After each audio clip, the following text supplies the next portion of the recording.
Remember how you asked me if there is any reason why I might not be able to marry you? And I told you I wouldn't keep any secrets from you? Don't know. What? What do you call me at work to tell me this stuff? I'm not really interested in certain things with you, physically. Well, it's never seemed to be a problem before. What meaning? Okay, go ahead. I want you to get a penile implant. I need you to get a penile implant. No, I'm serious. Me? Yes. I mean, look who's talking. What do you... me? You. For what? I can't get married without it. I can't get married without it. Men like women with breast implants. What's the problem? Well... Well, what? I need a throbber. I need a throbber, honey. You know what? You do. Honey, I went and called the doctor, and I have him on the line. Would you at least just talk to him for me? Oh. Yes, good morning, John. Good morning. How are you? John, this is nothing to be embarrassed about. I've been doing this for... it is. Well, let me just tell you a little bit about myself. I've been doing this for 14 years. Can you get one? Well, let me tell you, I've been doing this on men of diminutive size. Diminutive? But, like, again, this is the first time I've heard that. Diminutive. Well, that may be so, but denying your tiny size won't help Stephanie at all. Now I'm in denial. Okay, doctor. I'm sorry, but this is all kind of funny. It's a relatively painless procedure. We slice the penis down the middle. Hello? Yeah? We slice the penis down the middle. We stuff it... Some kind of joke? No. We stuff it with a rubber balloon, which has a hose, which comes out that you can keep in your pocket discreetly. It's just the hose has a little bulb at the end of it, much like when you get your blood pressure taken. And you just keep that in your pocket. And when you're ready to be the size of a real man, you give it several squeezes, and it will... It's the way you say things, doctor. It's just I'm sorry? really kind of funny. It's the way you see things when I'm ready to be a real man. That's kind of cool. The size of a real man. Oh, that's okay. Yes. All right. And by the way, don't worry about the pain. We will inject your penis with 4 shots of Novocaine first. Oh, God. Sometimes we do 3 or 2 shots because, frankly, there isn't enough real estate for the teeny fellas to get 4 shots in. But this is just crazy. I mean, how much does something like this cost? $5,000. You know, Steph, for 4, we could get those boobs worked on. No, thank you. I'd rather work on you. Oh. I'll tell you what. I'm going to go ahead and hang up. And then, Stephanie, if you decide you want to take this further, go ahead and give me a call, okay? Okay. Hey, Steph. Yeah. Is it just you? Yeah, it is. John, are you going to do it for me? Of course not. Well, if you're not going to do it, then I really think we have to think twice about this wedding. Well, then, you know what? I wouldn't need to think twice. Okay. You can just go ahead and spin yourself into a circle. All right. Wait. Well, fine then. Now, wait a minute. Hello. John! John. Yes. John! Hello. John. Doctor. John. John. Doctor. Doctor. All right. It's the All Dave right. Shelley and Chainsaw Radio Show calling from KGB in San Diego, California. Yours. You know what? I knew you were the doctor. I knew. You know, I love Chainsaw. I can't believe that I let that. Oh man. I knew you were the doctor. That's why I called you doctor. It's not the size that counts. It's how you use it. Excuse me? I need a throbber. Yes! I need a throbber, honey. Yeah.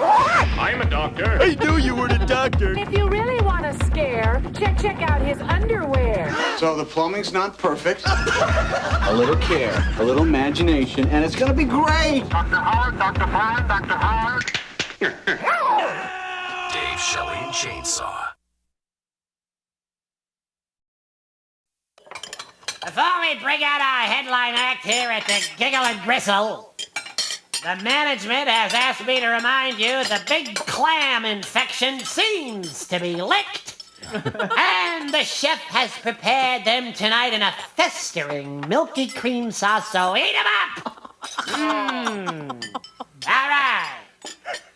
Now, ladies and gentlemen, won't you put your hands together for our headline act all the way from Burlington, Iowa? The management of Merle's Giggle and Gristle is delighted to present Zippy, the ventriloquist, and his caustic, foul-mouthed dummy, Bobby. All right. Oh, thank you. All right. Well, thank you. Well, that's nice. That's nice. Thank you. Nice to see you.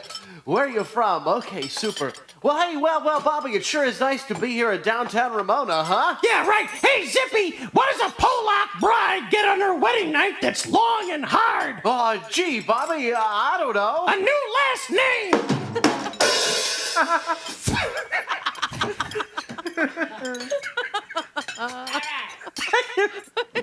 Wow, I could see those sensitivity training courses really helped out a lot there, Bobby.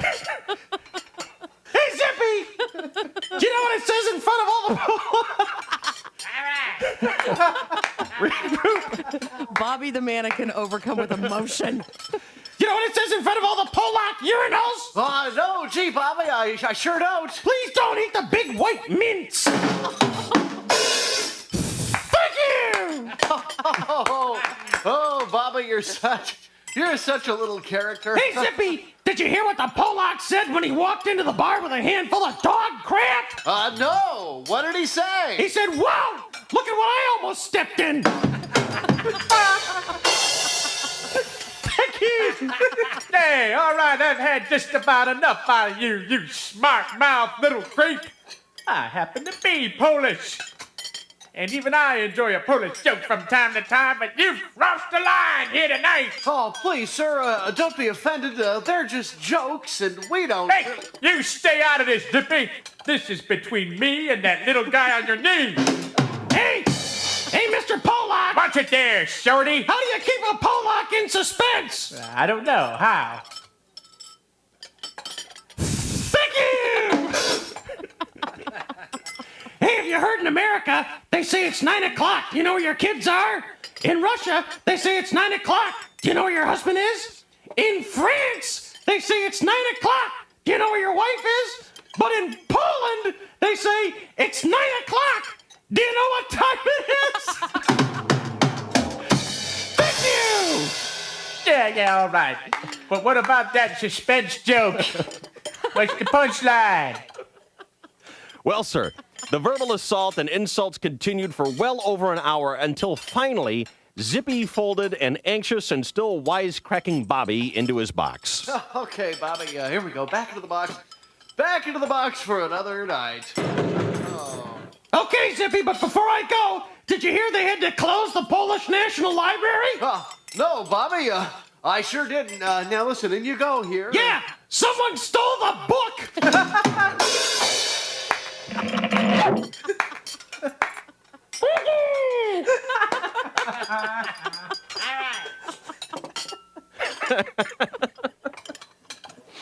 Well, about a half an hour or so later, Bobby and Zippy were having a beer at the bar. Kind of winding down, decompressing from the adrenaline rush of the big show. Yeah. Oh boy, Bobby.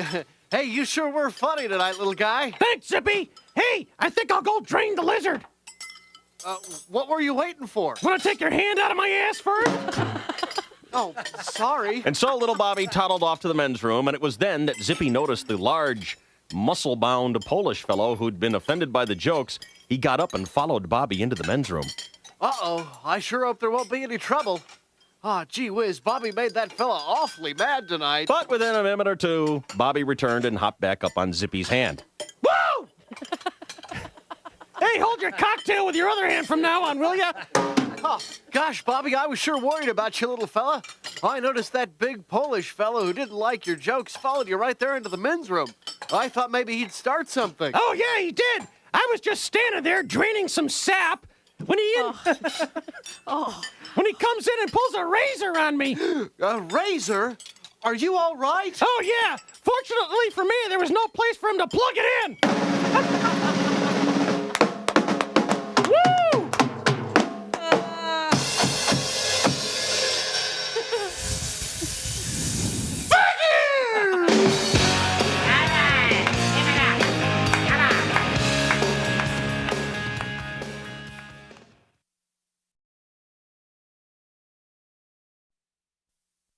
And on this day in history, one of baseball's most celebrated moments, April 8th, 1974, Hall of Famer Hank Aaron broke the record that many believe could not be broken, Babe Ruth's career record of 714 home runs. And naturally, I was there with the broadcast call along with my partner, the legendary Buck Bicep. Let's roll tape.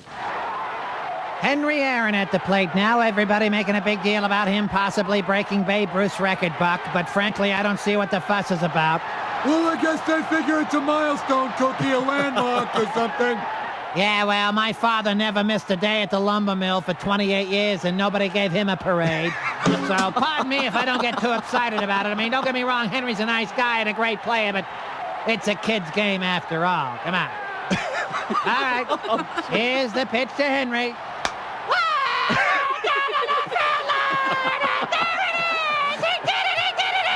Oh, we have just seen history as Henry Aaron has just clobbered his 715th homer. What an unforgettable moment. Hang on, Cookie, the umpire's saying something down there. Oh, you're right, Buck. That's a foul ball. 0-1 the count to Henry.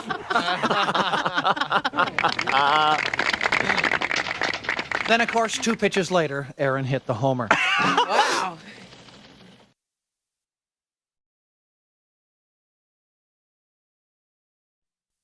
Earl!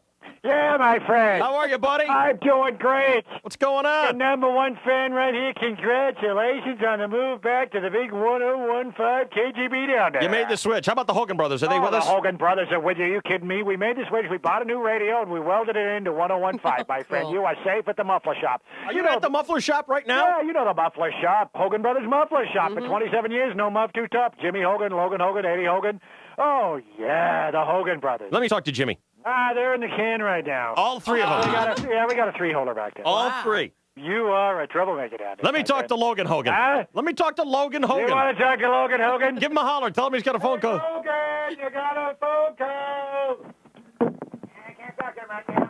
All right. No, We can't talk to you right now. no, that was you saying I can't talk to him right now. That was you saying come that. Come on. Can't you tell the difference? Logan, he wants to talk to you. Yeah, come on. I got a feeling you're pulling something over on me, Earl. Well, I know one thing I ain't pulling. I'm sterile inhibiting since the Nixon administration. You're pretty free with that information, I've never aren't you? told you that before, but No. geez Louise. So you got your big gay radio down there today, huh? Yeah, big gay radio today. Yeah, big K-gay. Yeah, That's us. you got Ruthie doing a great job down there, and Right. Big Ellen show last night. She's a pretty good-looking broad for a big hockey player-looking lesbian broad down there. Yeah. And that Lorna Doone broad, the lesbian broad Ellen was flirting with, what's her name? It was Laura Dern. Yeah, it's a good thing Ellen and her didn't go bumping boxes because Ellen would have crushed her like a bag of twigs. Gee. Hey, Lorna Gee. Doone, eat some donuts over there. Her shadow weighs more than she does. She's skinny. If that broad walked into a pool hall, she'd get chalked. Broad is a skinny Lorna Doone broad down there. Eat a bag of donuts over here. Put Logan Hogan on the phone right now. Logan, he wants to talk to you real bad. Logan. Yes, this is Logan Hogan. Logan, how you doing? I'm fine. Everything come out okay? Yes, thank you. How's Earl doing down there? What does he do anyway? Well, he sits out of the office and he Just takes does up a good job. space. Yeah, he sits out of the rearranges the magazines. Ever talk to you about any of his personal problems? No, he does not. He's shared with us that he has some sort of plumbing difficulty downstairs, but he really doesn't like to go into it that much here in the shop. I'm sterile and impotent, it's what I am. Yeah. Well, is this David? Yes, it is. We really enjoy Who's this? This is Logan Hogan. Let me talk to Jimmy. Yeah. Put Jimmy Hogan on the phone. I don't think the Hogan brothers are prepared for this. Put Jimmy Hogan on the phone right now. Put Jimmy Hogan on the phone. Let me look down the list here. J.H. Huh? What? All right, Eddie, let me talk to Eddie Hogan. All right, Eddie, come here. Bail me out over here. Georgie Jessup. Yes, this is Eddie. Hello. This is Dave. We love this show. We listen all the time. We welded it into 101. You are.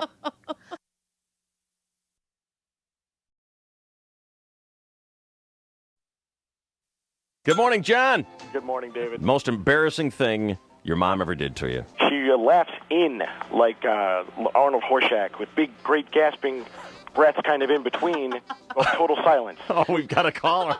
If you can get her to go, it'll be pretty good tape. Oh, we've got to go. All right, let's dial her up. Where are we going? New York, Long Island. Okay, don't tell her that we're listening in, okay? Okay. Just dial her up and see if you can get her to laugh, okay? Okay. What's her name? June. June. Lovely. Hello? Oh, Ma, how you doing? What's the matter?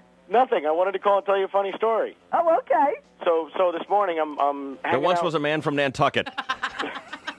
I'm hanging out with the kids, right? Right. And Gia says to me, I want to watch Willy Wonka. And I said, you want to watch it again? She says, yeah, Daddy, I don't know every single line.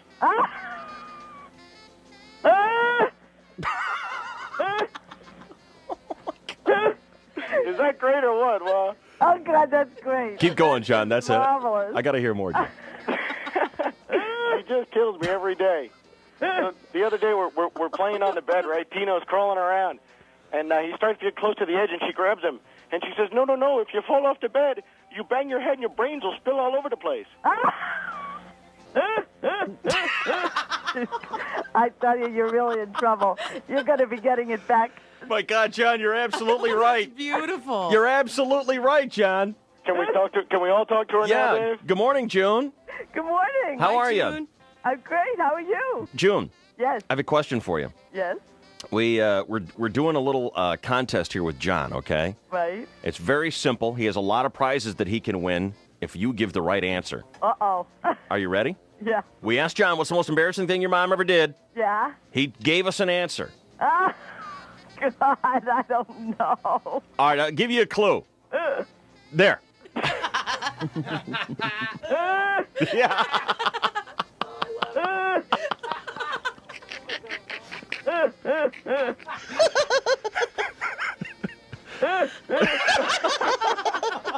Are you okay, hon? Give me a speakerphone or something. Yeah.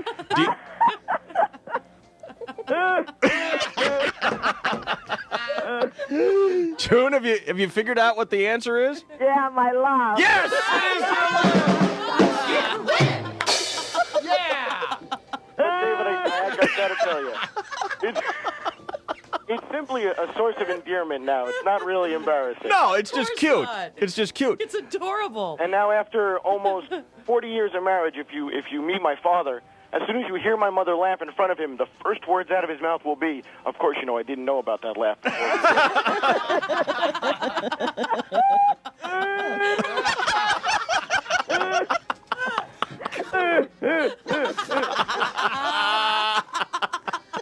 Oh, I love that.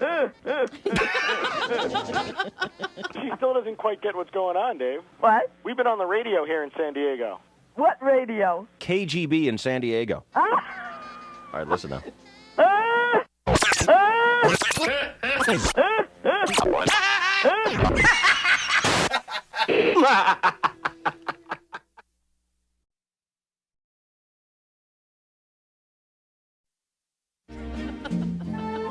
All right, one more here. Hello.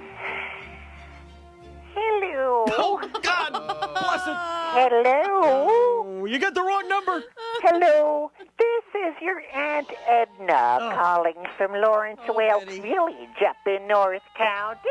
How are you, honey? Oh, I was doing fine. Oh, wonderful. How are you, Shelley, dear? Hi, Edna. Just super. What do you do, honey? You must be feeling so uncomfortable. Yes, I am. More than usual today. Right, you're right. Oh, yes. And how's the little girl at home? Yes. You're so wonderful. I just... You okay? Yes, honey. Was that a hot flash? Oh, dear me. Are you going through the change?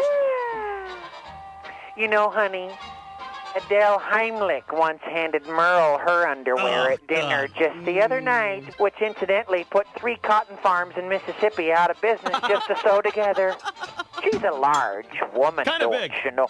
Fortunately, I'm I'm not as big as Adele Heimlich. Yeah, well, thanks a lot. You know, Now we gotta go.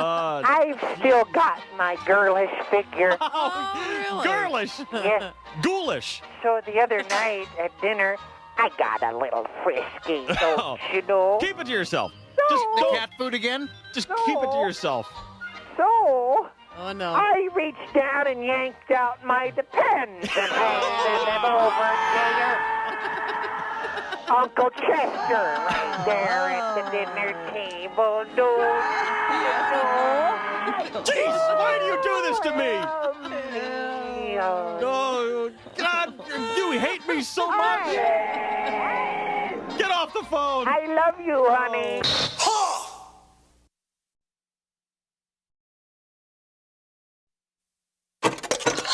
KGB. The number you have reached. 101. Please make a note of it. Dave, Shelley, and Chainsaw. Where are we going now? On the air! Hello? You gonna start this again? Donut Hut? Don't do this to more whoever the idiot is that does this. Listen, this is the Donut Hut. I don't know who in the hell you're calling, but what number you I calling? didn't call nobody. Somebody called me. It's one of them three-way idiots. They'll dial two numbers and then they'll get back in the background and laugh at us. What?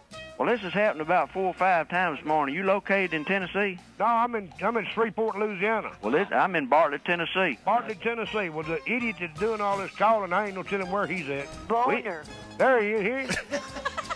Hear him laughing back there smoking dope and probably running around with one another. Probably so, yeah. Somebody... Talking bad there was about a the couple country. of calls this morning. A girl that works here for me said that somebody called from somewhere in Kansas. Boner. Stuckies, to be Huh? exact. Hear that idiot back in the background? I hear somebody. Now, they probably a bunch of dope-smoking goober smokers or something. Yeah, could be. What in the hell? The connection just got really bad. Donut Hut? What's that? Donut Hut? This is Stucky Dairy Queen. Say again? This is Stucky's Dairy Queen. Yeah? You called me? No, I can tell you who it is. It's some goddamn idiot-ass radio station out in California. It's 101 KGB. Oh! And I tell you what I wish them disc jockeys from California could do. They can come out here and kiss my ass. My ass. Kiss it. Kiss it. Where you from? Memphis? Gee whiz. Oh, yeah? Yeah, there's some three-way hookup out there in California. I done found out about it. They think they're having a big time.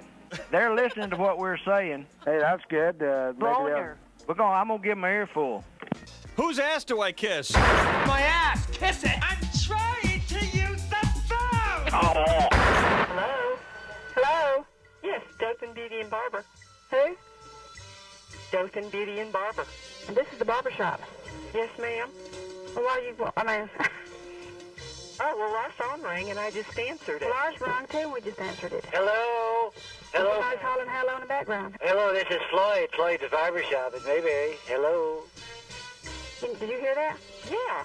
Okay, maybe they're trying to get in touch with you. Yes, this is Floyd. Hi.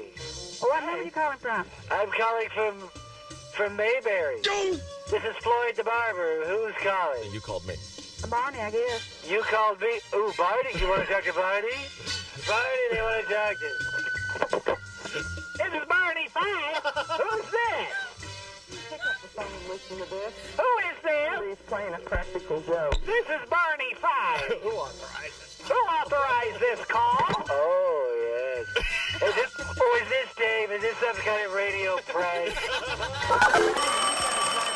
Hey, man, get the phone. Answer the phone! Beauty Barber. Hello? Hello? Hello? Hello? Hello? Can we help you? Who you want to speak to? Who do I want to speak to? You called us. No. My phone rang and I said Beauty Barber. Boner. Where are you?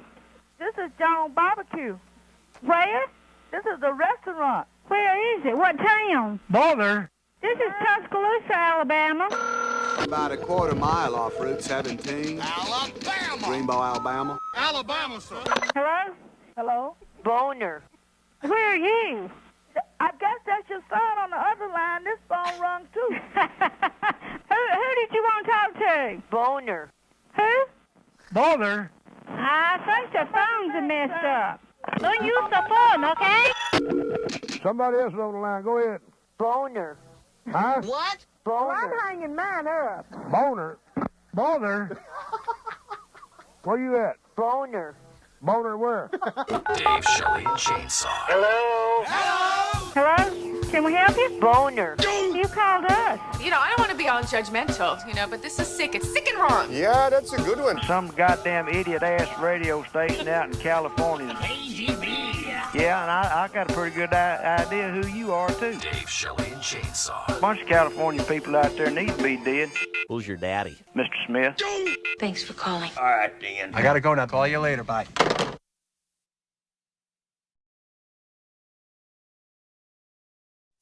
Hello again, everybody, in the sports world.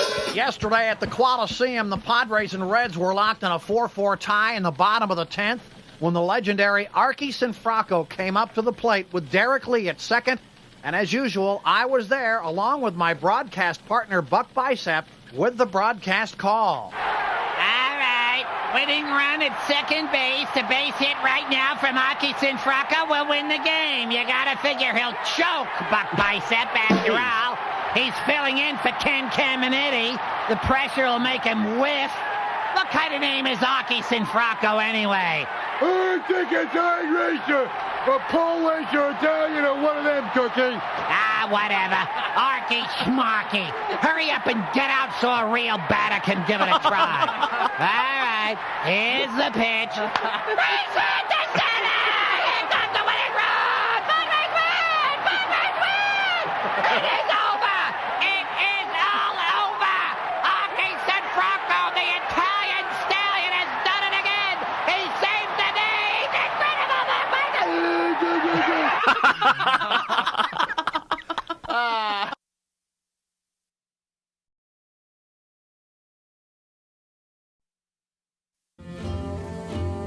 It's the story of Festus and Skeeter.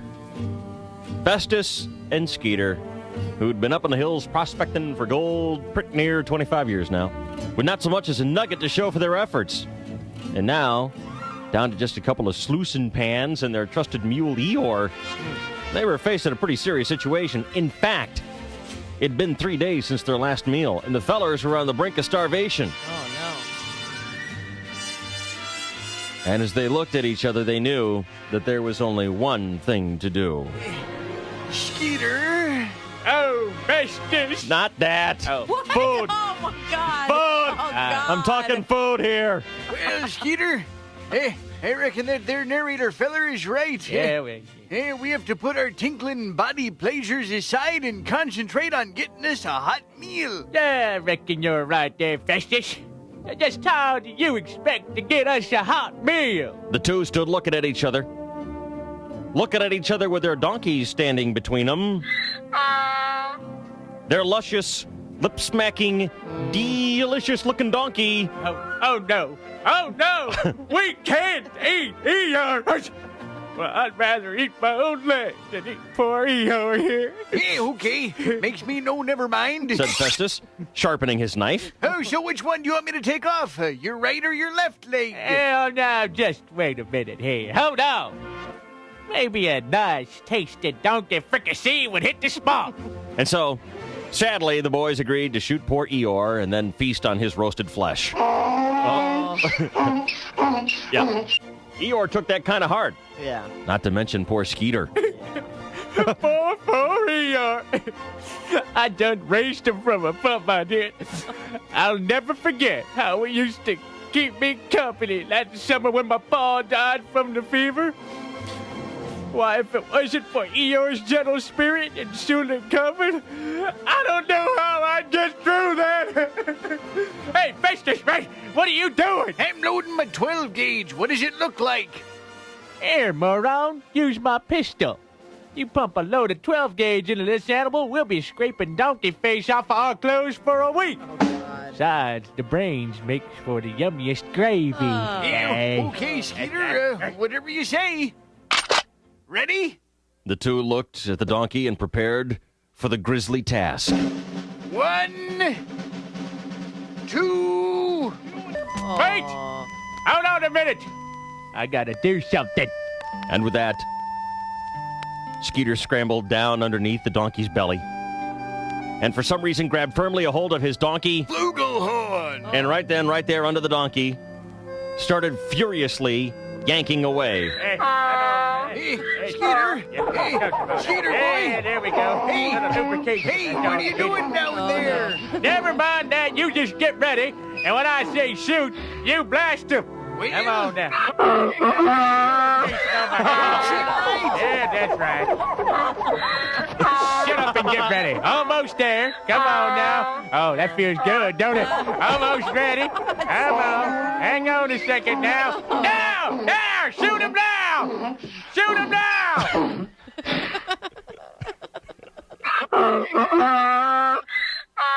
Oh, yeah. Shoot him! Go ahead and shoot that donkey now! I guess I better shoot him before he shoots you. And Festus didn't hesitate. Oh, yeah.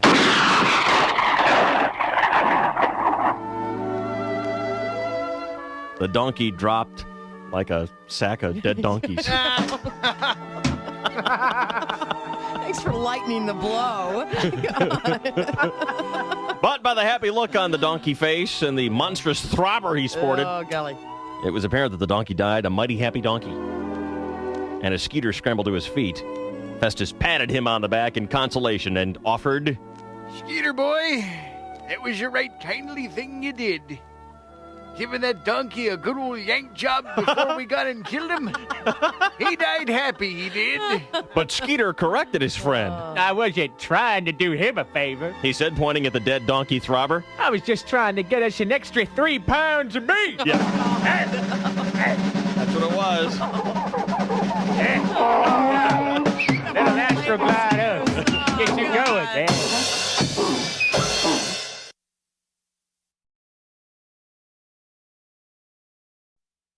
Good morning, Bob. Good morning. How are you, buddy? Pretty good. Are you ready? I'm ready. Bob.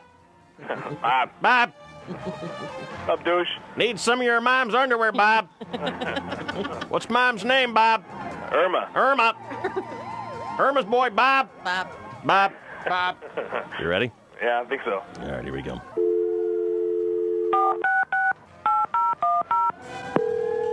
Good luck, Bob. Hello? Yes. Mom. Who's this? This is Bob. Oh, hi. Bob. Say it's Bob. I need a favor. Uh-huh. I need to borrow a pair of underwear. What? I need to borrow a pair of your underwear. What are you talking about? Your underwear. I'm fixing my truck. My hands are greasy. I need to borrow a pair of underwear. All mine's in the wash. All mine. I don't have any. I need to borrow a pair of yours. All right. Do you have any furry ones? Do you have any furry ones? Bobby.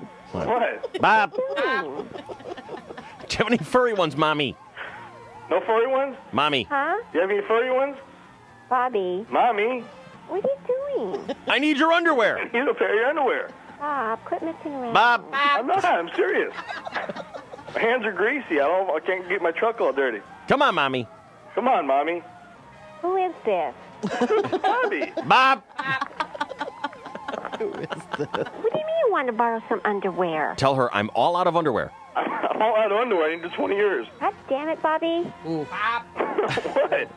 Mommy, Are you messing around? do you have any furry ones? I don't understand the call. I think it's ridiculous. You're messing around. Do you have any furry underpants?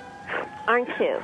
Mom. You're messing around. Mom. No, I'm serious. Bob. My hands are greasy. He wants some of my underwear. Furry ones.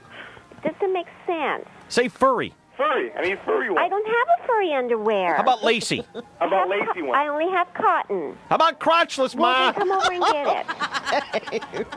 Come on, Bob. How about You're crotchless? you're messing with my mind. No, I don't do that with you. How about crotchless? I don't care. Come and get them then. How about crotchless, Ma? Crotchless? Bobby, I don't use crotchless underwear. All right, we'll get the scissors out and cut the crotch How out. about you cut it out for me? What? How about you cut out the crotch for me? God damn it. You're making me mad now. Ma. You're making me mad. Mom. Bob, repeat after me. Mom. Bobby. Mom. Bob. Bob. It's Bob. I'll be over to get them. Okay, come Cut the and get crotch 'em. out, Mom. Make sure the crotch is cut out for me. It's getting nasty, goddammit. It's getting nasty. Just quit messing around. Bye, Mommy. Come over and have some coffee with me? Say bye, Mommy. Come over and have some coffee. Okay. Coffee and underwear, Mom. I'll wash my hands to the panties. I'll have coffee. Bye, Mom. Oh, you're so gross. Bye, Mom. Come over. Come and have some coffee then. Mom's talking you down, Bob. Good work. Hang on. All right. Don't get nasty with me, Bobby. God damn it. I can't believe he asked her if she had crotchless underwear. Oh my God. Come to my room right after dinner. No, not tonight. I'm too tired. I think I'm going to turn in early. I'll let you wear my underwear. I'll be there. Dave, Shelley, and Chainsaw. 101 KGB.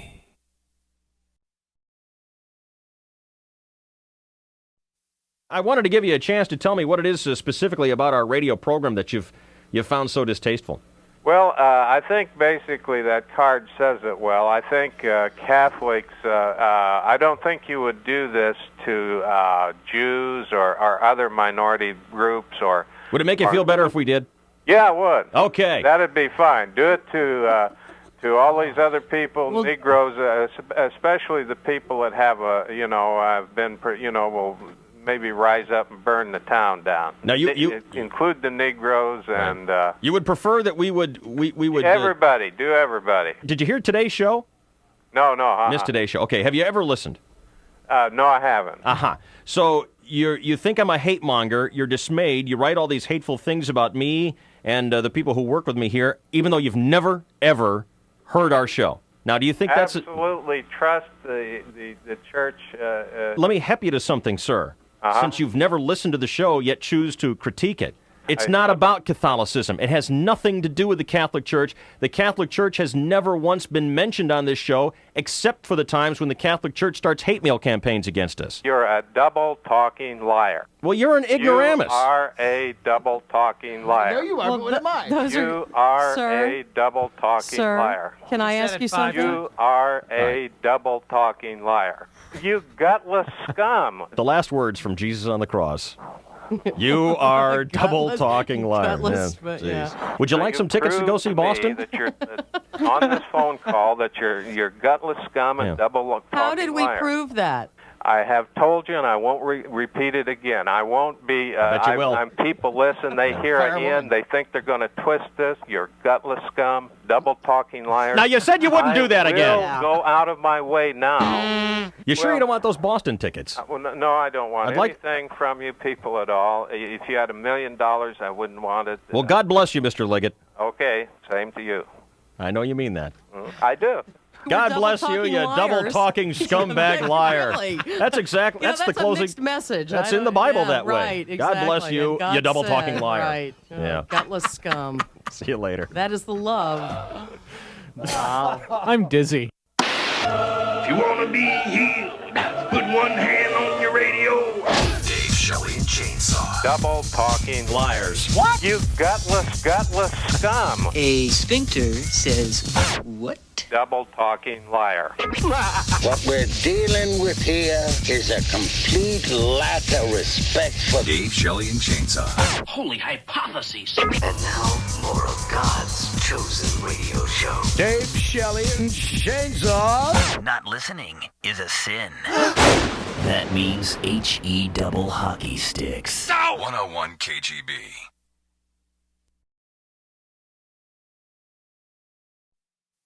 Our story takes place at the White House, and Bill Clinton was in a dither. It was Betty Dither, to be exact, one of the hot little numbers from the White House typing pool. But he was upset. His approval numbers were at an all-time low. Taxes were soaring. Congress hated him. Boy, life in the White House sucked hard. Yeah, but Betty Dither sucked hard, too. Thank you. He decided to seek the advice of the only one at the White House who would listen. His one, his only true soulmate. The only one who, when the chips were down, would sit patiently as long as it took. The commander-in-chief to spill his guts, always listening, never interrupting. Always the sympathetic big blue eyes, always there with the attentive ears and look of genuine concern. The only distraction would be the way she would occasionally lean down to her genitals and lick herself. Yeah, well, you see, Socks. If I don't figure out how to lift my approval with the public, I'll be pumping gas come next fall. The president decided to go out for a walk, a retreat to the quiet streets of Washington, D.C., to be alone with his thoughts. The president exited through the rear doors and soon was among the anonymous, faceless cells, wandering the lonely night streets of Washington, D.C. Soon he was at the intersection of E. Pluribus Street and Unum Boulevard. And so consumed in his thoughts was the president that he stepped off the curb and into the street without even looking for the traffic, which reached speeds of 60 miles an hour at night. But there were no cars, so he crossed safely. The president walked on, when soon he found himself in front of one of Washington's greatest monuments. Wow! Look it! It's the great big white stick thingy. Why, it's the, It's the George... That's right, it's the George... Washington... The George Washington... It's the George Washington Mountain! It's the George Washington Monument, you pea-brain! Wow. The George Washington Monument. Golly. Maybe George would know how I can raise my popularity. Maybe he could help me. Yeah, that's it, Gooba. Talk to the big rock and see if it talks back. Twit. George, you're so wise. Help me. How can I make myself more popular? George, tell me, what do the people want? And there was a great crack of thunder! The skies opened and a thunderous voice boomed. Bill! The people want you to lower the taxes, Bill. No, that won't work. I better move on. Soon he was at the great Jefferson Memorial. Jefferson? Oh, he was brilliant. At Jefferson, he was like a genius. The way he moved away from the bunkers and up to that big apartment building. Right. Well, we're moving on up.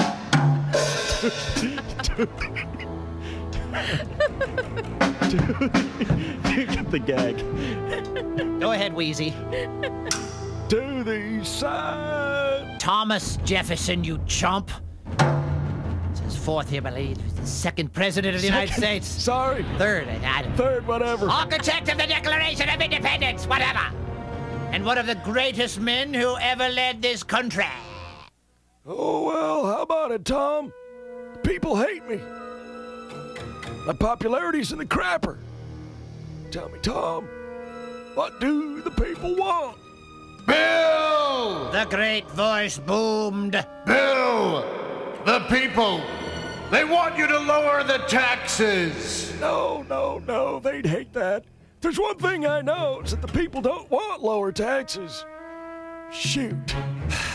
And so Albert Einstein moseyed onward. And soon he was at the great Lincoln Memorial. The president looked up at the great statue in awe. Say, I've seen you somewhere before. Yes, Bill. I am Abraham. No, wait. Don't tell me. I want to figure it out for myself. Was it Love Connection? No! Was it America's Funniest Home Video? No! But I love that show. I know. You're on the nickel. No! Jefferson got the nickel. I got stuck with the penny. The most hated coin in history. Oh. You're walking down the street and you see a nickel. You stop. You pick it up and put it in your pocket. Right. You see a penny. You step around it like some kind of dog turd. Nice honor, huh? Well, still, I think it's a nice picture. Really? Do you? They got my right side, and it shows that weird Aaron Neville tumor thing on my cheek. The two presidents chatted for a while and then got down to brass tacks. So, Bill, what brings you here to me tonight? Well, Gabe... No, it's Abe. It's Abe. There's no G. Sorry. It's the people, Abe. They hate me. I went to see Washington, and he told me to lower taxes. Washington? Ha! That wig-wearing, wooden-tooth-chewing, pompous old windbag? Oh. I heard he's gay, you know. So did I. Well, I went to see Jefferson, and I asked him what the people want. He said the people want lower taxes. Bill! What? I know what the people want, and they don't want lower taxes. Clinton dropped to his knees and begged the great Abe Lincoln to tell him the secret. Please, Abe, please. You gotta tell me. What do the people want? Bill! What? The people! They want you to go to the theater!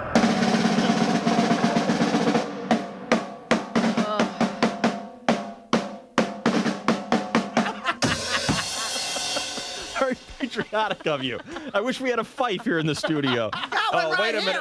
Stop it. Didn't mean that.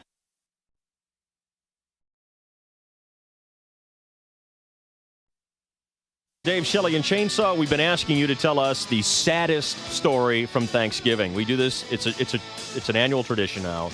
Every Monday after Thanksgiving, we get together and we listen to your stories, why your Thanksgiving sucked. And this, from earlier in the show, is Lori's story. Well, kind of an interesting Thanksgiving. Tell me about it.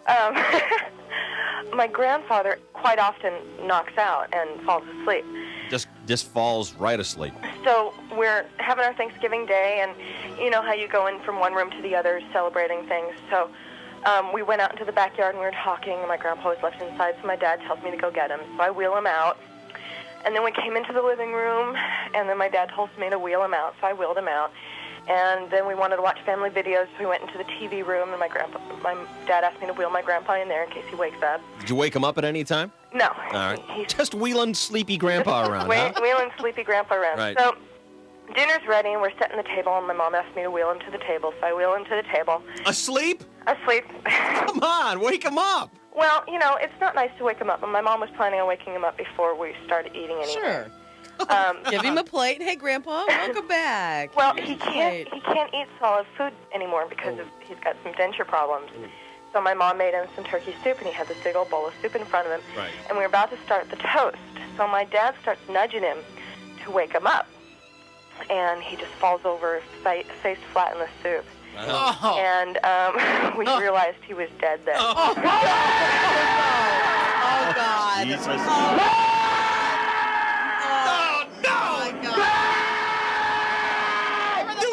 You killed him! Oh, God. Were you rolling him over his oxygen hose? Oh, man. Park the chair on the hose. Oh, God, it's a Pinched it off. He was man. He was 91 years old, you know, it was just time. So what happened after everyone figures out he's dead? Well, first my mom had to get rid of the little kids. So we told him Grandpa was just sleeping still. Yeah. And we got rid of the kids, and my dad called the ambulance, and they said, well, the ambulance doesn't really need to come right away because he's already dead. So we had to keep him in the house for a while waiting for the ambulance to come because there was some other emergency that was going on, and they were busy. So about an hour and a half later, they come with the paramedics, and he'd gotten stiff already, so they had to wheel him out in his wheelchair. They couldn't put him on the board. They tried to pull him out of his wheelchair, and he was just stuck in his wheelchair, shaped in the sitting position. You know, that's good if they put him like on a stretcher, seated like that, with claws sticking up. You know. They tried to put him on the stretcher. They tried to pull him out, but he was all stiff. Stick it in there. Gonna have to bury him in a coffin like a dishwasher box. Oh God! So we finally ate. You did finally get to have some turkey. We started dinner at 4:30. He fell in the soup. We waited for the ambulance and everything. Yeah. We finally started eating at 7 o'clock. Fell in the soup. But the good news is there's an extra bowl of soup for anyone who'd like seconds. Did anybody dip into Grandpa's bowl after that? No, well, actually, the cat. Oh, here you go. We all went into the other room because we didn't want to sit there, and they told us not to move the body. Yeah. So my mom wanted to go into the kitchen and get everybody a glass of water because they were tense and everything. Yeah. Well, you had to pass through the dining room to get into the kitchen. Where the body was. My cat was licking the soup off his face. Oh, my God. Oh, man. My mom started screaming, and my dad and I ran out, and the cat was jumping down. Well, Laura, you clearly had the best Thanksgiving story. I don't know if it was the best. Oh, it Maybe was. the worst. It hit every emotion for us. We have for you the Seiko watch, which does it all. Oh, my grandfather would be proud. Oh, boy. When is the funeral? Yeah. Actually, it's today. Ah, yeah, I'll be nudging my dad. You know, I won this watch today. Tell him. Was anybody taking pictures on Thanksgiving? Yeah, there are so many pictures where he's dead in them. In the chair, and no one knows. In the chair, and we're laughing. And one of the times we were trying to wake him up, so we were telling a joke, and we were all laughing really loud. And my brother's pointing at him, saying, "Grandpa, you got to listen to this one. This is a good one." So we got a picture of my brother laughing, pointing at Grandpa, laughing our asses off. Come on, Grandpa, laugh it up. What are you, dead?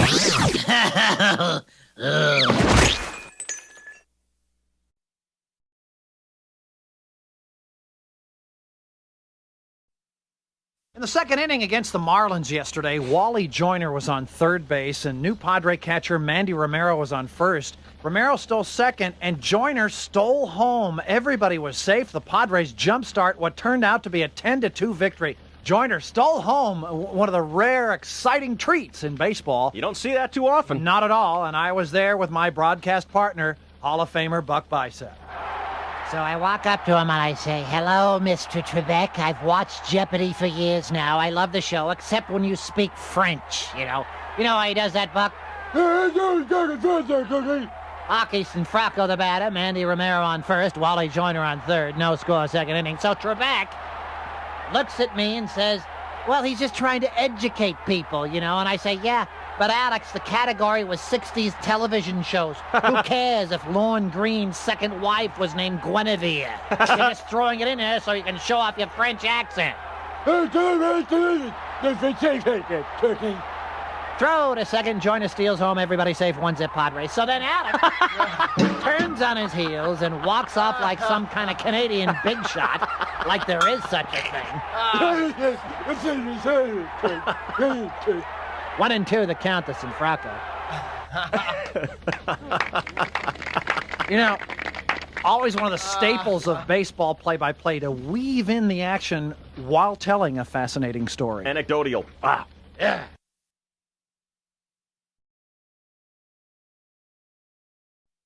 Shane, we have a telephone call for you. If you'd pick up on line one there, go ahead.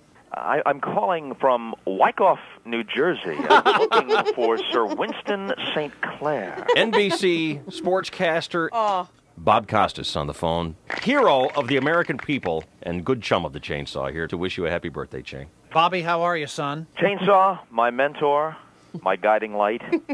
You pass yet another milestone, and a nation applauds. Wow, that's some small country. Hey, Bob, the Chain here a week or two ago shared with us the story about how the heir to the Costas lineage has taken kind of a shining to Sir Winston St. Clair. Is that still current? It is current and ongoing. The amazing thing was that the appearance of Sir Winston St. Clair, and I don't know how much of a regular he is on the program, but the one in which he spoke with the douche queen from... Right. And Dave, you put a little spin on it to make it sound a little bit more like Wyckoff, New Jersey, than it really is, because I have been in Wyckoff, New Jersey. Yes. Wykoff, Right. and that is where the douche queen enterprise, the douche queen dynasty, that is where it's located. Now, that particular episode appears on the Greatest Hits CD, which the Chainsaw sent to me. I popped it on the car CD, played it with young Keith, age 11, in the back seat. By the second time through, he had memorized the entire thing. Oh, God. Now, what this says about the youth of America, Or this is about why this other show. global powers are chortling over the future of competition with this great nation of ours, when 11-year-olds have memorized the entire oeuvre of Sir Winston St. Clair. Now, you're right. I did stretch the pronunciation a little bit, but, you know, it's that artistic license that I take. Kind of like, you know, when you say it's a home run when really the guy struck out. Kind of the same thing. You do that once or twice to see if anyone's paying attention. No one notices. Nobody at all. Makes it a more interesting program. Good morning, Douche Queen. This is Sir Winston St. Clair. I am the king of Doucheville. Here is what Keith Costas has taken to saying. If he can catch me off guard, if a few weeks go by and this hasn't come up, then I'll say to him something like, "So, where is your game tonight?" And he'll say, "I don't even know. We are our own domain." I don't even know. We are our own domain. I was considering writing a book, and I was talking with a fellow who might collaborate with me on the book, and he happened to be in the car one time when I punched up this CD, and after a day of being unable to come up with a title, he suggested the title should be, "I am the King of Doucheville." You know, another great rejoinder is Keith Costas arrives home and goes, Dad, where are you? And I say, "I'm in the garage." And he says, "What in heaven's name are you doing there?" I am the King of Doucheville.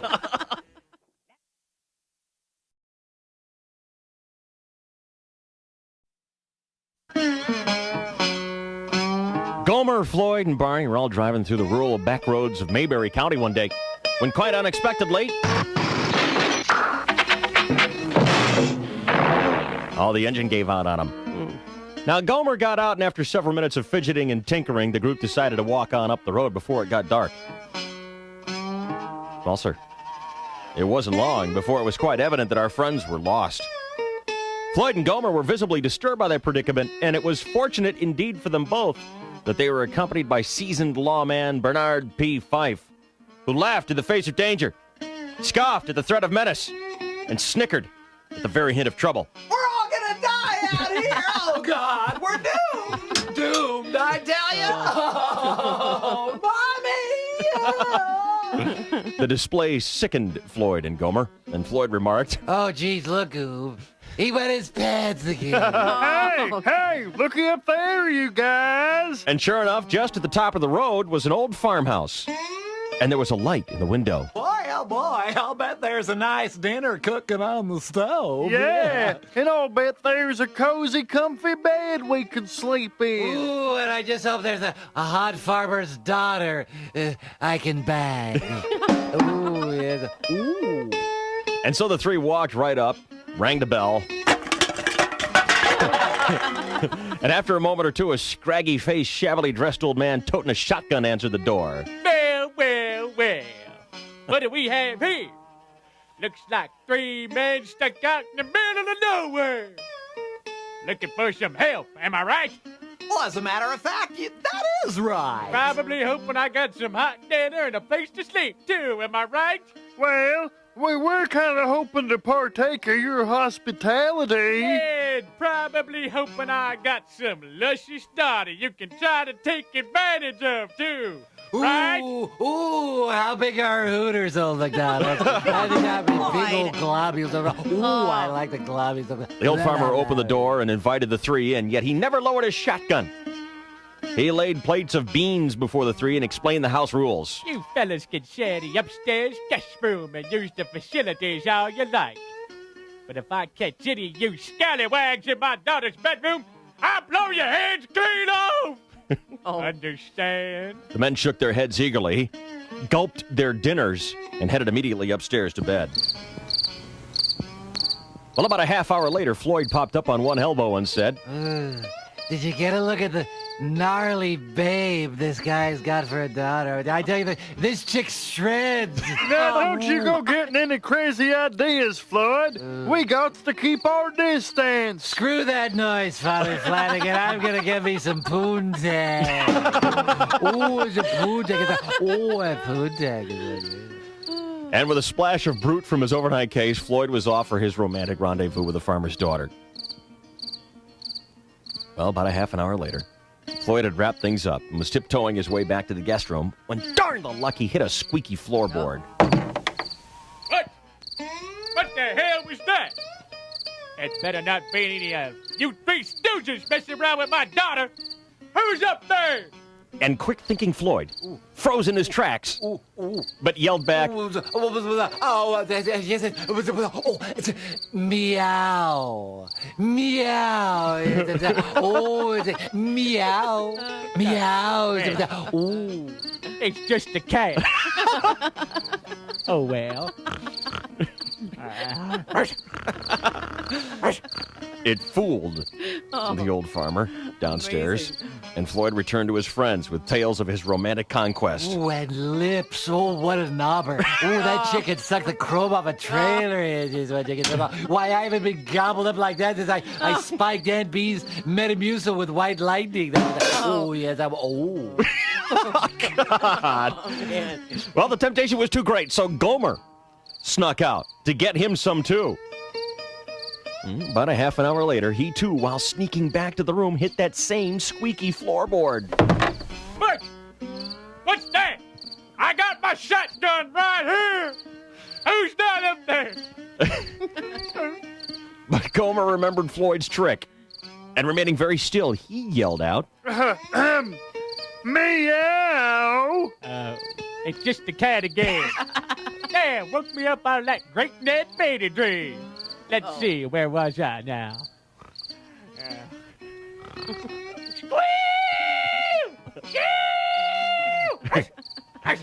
Once again, the ruse had worked, and Gomer returned to his friends in the guest room. Well, old Barney was starting to feel left out, so he pulled up his jammies at the waistband and announced his intentions to seek carnal knowledge with the comely farmer's daughter.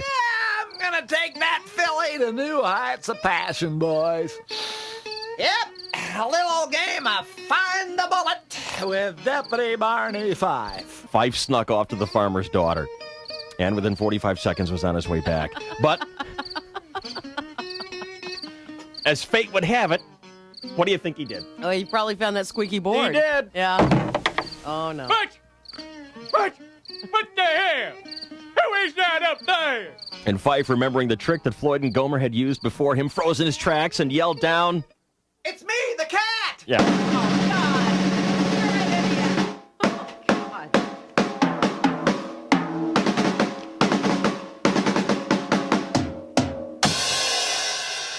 Stupid cat woke me up again. Farmer's daughter probably grabbed the shotgun and shot herself. Ollie, you just nip it. Farmer's daughter probably thought the third trip was the cat.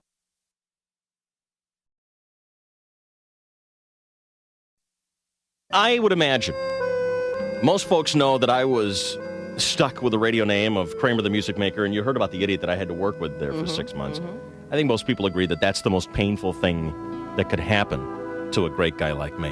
And I would agree with you. Chainsaw claims that this review of his short-lived but illustrious career on the air in San Francisco is even more painful. So let's all buck up and listen to this sad tale. I have it right here, but a little background. I'm working in Fresno on a morning show with a cocaine addict who showed up about once a week. And I said, it might be a career move to get out of here. That So, might have been wise. I sent all my best bits up to San Francisco. KFOG is the name of the place. It's a big radio It's a station. great, folks. legendary. They thought it was a brilliant 10 minutes, which of course is all I had in my complete library of material. But they figured, hey, if he can do 10 minutes, imagine what he's like for 4 hours a morning every single day. It'll be great. Cookie, you ever been a disc jockey? Well, no. We'll teach you. What kind of money? Same as you were in Fresno. I said, okay, I'm stupid. Will I have a partner? No, you'll do it by yourself. You'll record all the comedy bits the day before and then go on the air and be a disc jockey, something you've never done before. It'll be great. It'll be great. So I what pack year up. was this? 1984. I Cool. pack my new wife and brand new son into our Dodge Caravan and drive up to Mill Valley. Pay first and last month's rent plus $1,000 deposit. Oh. Then the first day I get there, I sign a little thing. Hey, if you don't last a month, you get to pay back all the moving expenses we gave you. Okay, sure, I'm stupid. I'll sign that too. It hurts already more than Kramer the man, Music you're Maker, right. doesn't it? You're right. First day in, I get the hotline. Cookie, could you play the records at the right speed, please? I'd never been a disc jockey. Yeah. And I'm a half hour in, and I realize this is death. What am I doing? Cookie, could you... Stop by the office. Stop by the office. Yeah. Before you stop by the office, all the other DJs are meeting the union in the conference room right now. Could you... Gosh, we don't have anybody else. Could you just roll Abbey Road side 1? Don't say anything between records. Let it track. Play this little jingle sweeper in between. That'll give you enough time to flip the record over and play the second half. And by that time, the meeting will be done, so you'll be able to come in and meet with us in the office. I said, okay, I'm stupid. So that gets done, and I walk by the conference room. Everyone's in there, all the DJs. The overnight guys are in ties and suits, so briefcase lawyers and everything. Basically what they did is they all banded together to join the union so that they could force my ouster and get their old guy back. Wow. Cookie, it's just not working out. We're going to have to let you go. And oh, by the way, you've only been here 2 weeks, so you're going to have to pay us all back that moving expenses thing. And so I was on the phone to Fresno to get my old job back for a cut and pay, so that worked out. First and last month's rent, we moved back to Fresno, of course, child, baby, lose the $1,000 deposit, and our mover did the bright thing in the rental house in Mill Valley. He brought with him the refrigerator owned by the landlord back to Fresno, so I had to pay to have that moved back. 3 weeks later, I'm back in Fresno. All the furniture's backed into the house and everything's... I said, what just happened the last 3 weeks? Was that a Twilight Zone episode or what happened? Lost time. So then a friend of mine from the Bay Area, of course, all my family were there, cousins and so forth, wishing me luck, of course, sent me this from the San Francisco Examiner. Thought it'd cheer me up, I guess. Just exactly what is going on over at KFOG these days. Morning man Lee Baby Sims, who used to be at KCBQ in the 60s. Ousted in a bitter dispute earlier this month, was reinstated this week, reportedly after he filed a grievance with the union, a union sources tell me that KFOG owners either didn't know about or didn't want to acknowledge. Not that Sims' earlier dismissal was a great loss from a critical point of view, but his brief replacement, Cookie Randolph, who was hustled in from Fresno and hustled right out again just as fast. Dash, he even had to give KFOG back his moving expenses, exclamation point. Dash. They printed it. Yes, was even worse. Period. Quote, he was an embarrassment to the radio station, unquote, said one KFOG DJ. Oh, they ratted you out. Randolph back to Fresno with his tail between his legs. So I save this particular review on those days when I, get cocky.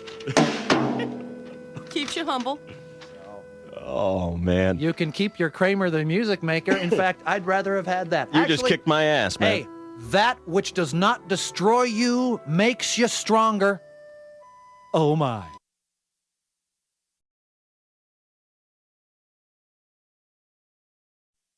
Hello, KGB.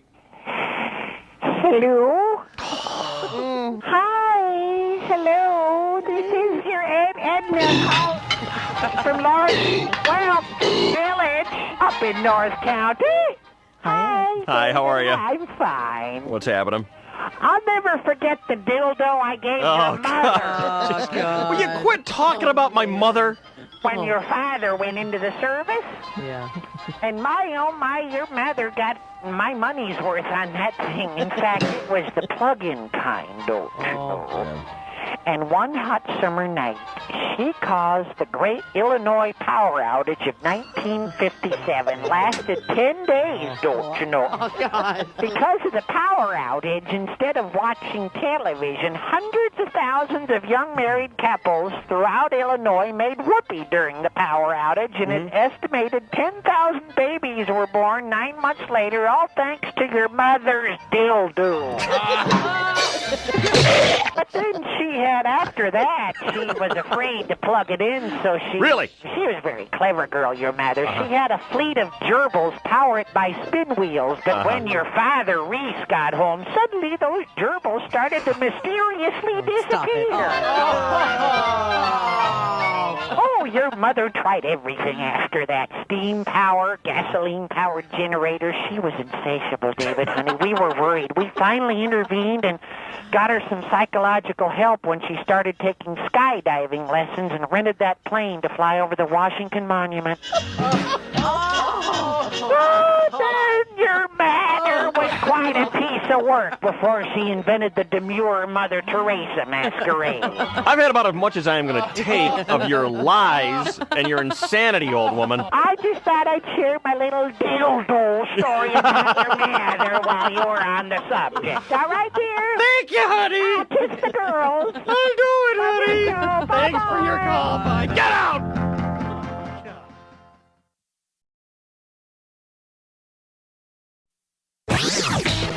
Hit me again, Ike, and put some stank on it. There is nothing wrong with your radio. Do not attempt to change the station. Come on. We are controlling the transmission. Dave, Shelley, and Chainsaw. We control the content. Hit it! Squeal! Oh, the humanity. Dave, Shelley, and Chainsaw. You've got me listening to this garbage. It's like pizza. Even if it's bad, it's still pretty good.